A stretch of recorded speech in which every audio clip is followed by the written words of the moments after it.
At 9:30 in the morning, the fly bridge and smokestack of the cutter could be seen nestled close to the salvage barges. The raising of the Blackthorn had begun, 22 days after it collided with the tanker Capricorn west of the Sunshine Skyway Bridge. The operation had been delayed several times by bad weather. Tensions between the Coast Guard and harbor personnel were running high because the sunken cutter was blocking the ship channel. As the large derricks from the barges slowly lifted the cutter, the tugs pulled and pushed the assembly south and out of the channel. More and more of the Blackthorn could be seen. Her right or starboard side does not show the severity of the collision. Only some twisted railings and a broken canopy atop the pilot house. But on her port side, the damage from the 600-foot tanker is extensive.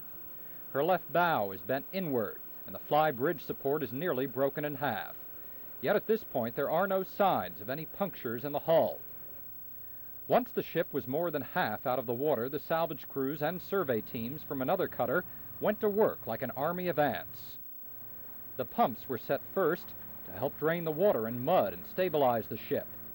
Then a team of divers equipped with air tanks in case of any dangerous gases began the grisly search for more bodies. More and more debris from the ship surfaced and was picked up by the Coast Guard. Overhead, the sky was buzzing with helicopters and fixed-wing aircraft coming in for a closer look. The operation was moving fast, but carefully. It does appear that things are going along very smoothly.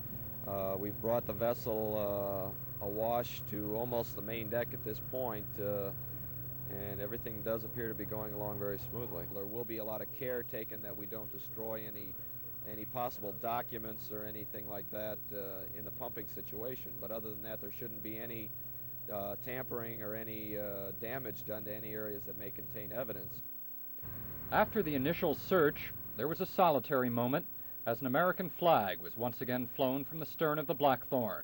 The ship is still technically under commission. With the Blackthorn now above water, the ship channel was once again opened by mid-afternoon to deep draft vessels. The gruesome search for the bodies among the mud and debris on the Blackthorn will continue. The pumping will also continue, and it's hoped that eventually the Blackthorn will be able to float again by itself and towed from here into the Tampa dry dock. Neil Vacino, Pulse 13, just west of the Sunshine Skyway Bridge.